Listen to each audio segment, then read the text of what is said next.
Benin City was always busy. The noise of passing vehicles, the loud calls for market women, and the smell of roasted corn mixed with smoke from keke riders made the air thick and restless. But for Ivie, the city felt like a cage. At just 18, Ivie was already tired of life. She sat on the wooden bench outside their small one-room apartment in Uselu, staring into the distance. The walls of their room were cracked and stained, and the zinc roof leaked any time it rained. On nights when it poured, she would move her thin mattress to the dry corner and pray for sleep. Her mother, Mama Ese, was inside the room, applying heavy powder on her face and fixing her cheap wig. The woman was in her late 40s but tried everything to look younger. Ivie, no be beauty dey put food for table o. Mama Ese's loud voice broke the silence. See you, fine girl like this, wasting time up and down. Look at Amaka down the street, she dey use sense. Men dey dash her money every day, but you, stubborn like goat. Ivie kept quiet. She had heard the same speech countless times. The suggestions was always the same. Mama Ese wanted her to start sleeping with men for money. I don't want that life, Mama, Ivy finally replied, her voice low but steady. I want to go back to school. Mama Ese laughed bitterly. School? School where you no get money for. Na book you go chop. You go soon tire. Ivy stood up and walked away. Her heart heavy. She needed air. She needed space. She walked towards Upper Market, her favorite place to think. She passed the University of Benin gate and watched students laughing and chatting. A silent tear dropped from her eye. That was the life she wanted. A life where she could wear a school uniform proudly, carry textbooks and dream big. But how? Her mother had used up the small money left by her late father. The little tailoring business Mama Ese once managed had crumbled because her love for parties and cheap men. Ivy sat under a mango tree near the market.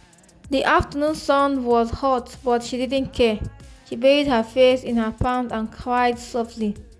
That was when Osage saw her. Osage was driving back from a site inspection, a civil engineer in his early 30s. He was known for his quiet, kind nature. As he slowed down at the market junction, his eyes caught the image of a young girl sitting alone, her clothes dusty and her shoulders shaking. Something about her pain touched him. He parked his car and walked towards her. Hello, he said gently. Are you okay? Ivy quickly wiped her tears and looked up, startled. She was not used to men talking to her without bad intentions. But Osage's eyes were kind, and his tone was soft. I'm fine, sir, she whispered. You don't look fine, he said, sitting beside her on the low pavement. Did you want to talk? At first, Ivy was scared. Should she trust him? But when he didn't pressure her or touch her, he found herself telling him bits of her story about how her mother wanted to push her into prostitution, and about how she couldn't pay her school fees, about how life felt hopeless. Osage listened patiently. When she finished, he sighed. You deserve better, Ivy, he said.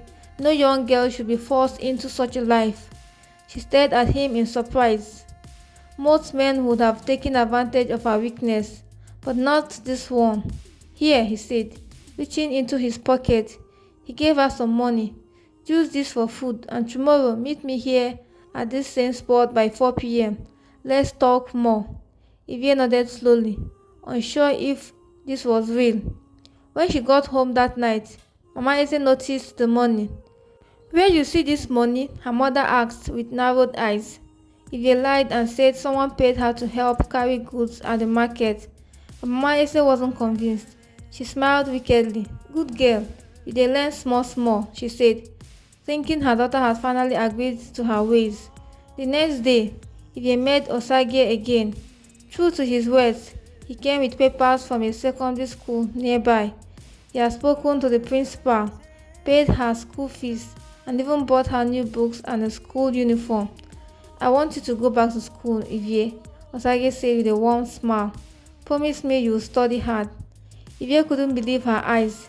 Tears of joy filled her eyes as she fell on her knees, thanking him. Stand up, Ivy, he said gently.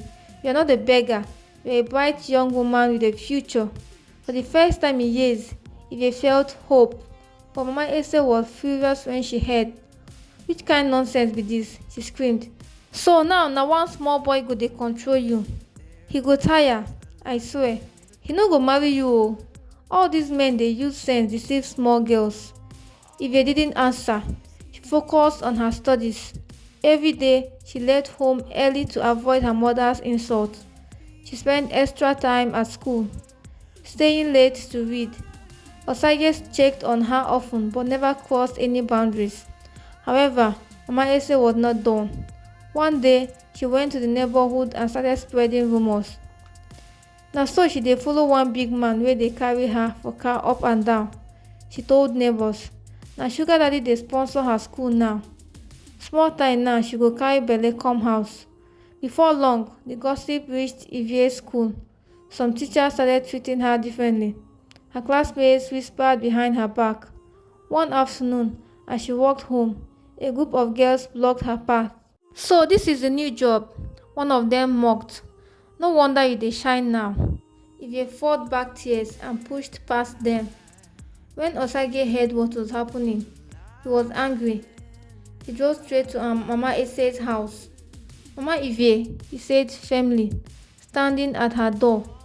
If you truly love your daughter, you will stop this wickedness. Let the girl breathe. Let her have a future. Mama Ese only laughed and waved him off. Osage knew he had to do more. He arranged for Ivie to join a boarding school in Eboma, away from her toxic home. He paid for her accommodation, feeding and everything she needed. When he told Ivie about the plan, she couldn't believe it. You're sending me away, she asked, scared. Not to punish you, Osage said, but to save you. With a heavy heart but full of gratitude, Ivie packed her few clothes and left Benin City. At the new school, things were different. She had peace of mind, good teachers, and new friends who didn't know about her past. Her grades improved, and she began to dream again. Meanwhile, Mama Ese fumed back at home, but without Ivie around, her evil plans failed. Months passed. Osage visited sometimes during school visiting days, bringing food and books. Their bond grew stronger. Ivie began to admire him, not just as a helper, but as someone who truly cared. One day, as she sat by the school garden, writing in her diary, she smiled to herself. For the first time in her life, she believed in tomorrow. Months turned into years. Ivie stayed focused in school, pouring her heart into her books. With Osage's support and encouragement, she passed her WAEC exams with flying colors. When her result came out, she couldn't stop crying. It felt like a dream. Osage was the first person she called. I made it, sir. I passed all my subjects, she said excitedly over the phone, tears of joy flowing down her cheeks. Osage laughed happily on the other end. I knew you would, Ivie. I'm so proud of you. He didn't stop there. When the time for university admission came, Osage paid for her JAM form, bought her textbooks, and even paid for extra lessons. Ivie chose to study mass communication at the University of Benin. When her admission letter finally arrived, she screamed with happiness. On matriculation day, Osage attended as her only guest. He brought her flowers and took pictures with her. People around thought he was her brother or cousin, but Ivie knew he was more than that. He was her angel. Her mother, Mama Ese, didn't show up. She hadn't even called her since she left for boarding school. Ivie had tried to reach out once or twice, but Mama Ese was still bitter and rude on the phone. Enjoy your new rich boyfriend, Mama Ese had said the last time they spoke. No come back here when he dump you. Ivie stopped calling after that. University life was busy but exciting. Ivie made new friends, joined the school press club, and even started a small online blog where she wrote motivational articles for young girls. But through it all, her heart never forgot Osage. He visited sometimes, bringing foodstuffs, books, and even new clothes for her. Every time he came, her heart would skip a beat. She didn't know when her feelings for him changed. At first, he was just a helper, then a friend, then something more. One evening, during her final year, Osage invited her to dinner at the quiet restaurant in GRA. Ivy, he said as they sat at the candlelit table. I've watched you grow from a scared, broken girl to a confident young woman. I'm proud of you, very proud. Ivy blushed, looking down at her plate.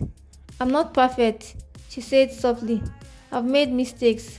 I come from a broken home. I don't even know my father's people. I'm not like the girls you deserve. Osaye smiled and reached for her hand. Ivy, none of that matters to me. What matters is your heart, your courage, and the woman you've become. I've loved you quietly for a long time, but I waited for the right time to say it. Ivy froze, her heart pounding. Osage, you love me? She whispered, tears filling her eyes. He nodded. Yes, I do. Her tears fell freely now. I love you too. That night marked the beginning of their love story. After her graduation, Asage helped her get an internship at a popular radio station in Benin City. She started earning her own money and even rented a small apartment of her own. One sunny Saturday afternoon, after one of her radio shows, she received a strange visitor at her office. It was Mama Ese. Her mother looked older, tired and less proud. Her skin was pale and her clothes hung loosely on her body.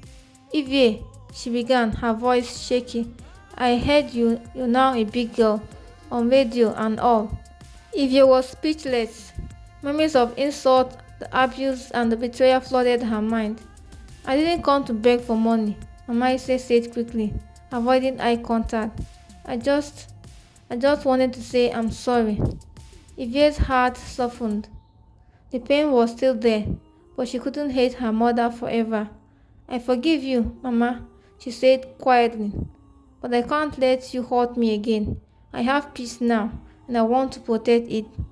Her mother nodded slowly, tears gathering in her eyes. Without another word, she turned and walked away. Ivy stood by the window and watched her mother disappear into the distance. A strange calmness settled in her heart. Later that year, on a beautiful December morning, Osage proposed to her in front of her friends and colleagues. With tears of joy and trembling hands, they said yes. Their wedding was small but beautiful. Many of her university friends, her radio station colleagues, and Osage's family attended. Even Mama Ese came, sitting quietly at the back, too ashamed to speak but happy to see her daughter happy. As Ivy walked down the aisle, dressed in simple white gown, she smiled at Osage waiting at the altar. She had fought many battles, but finally she won. Her life had changed, her story had changed, and now she was ready for a new beginning.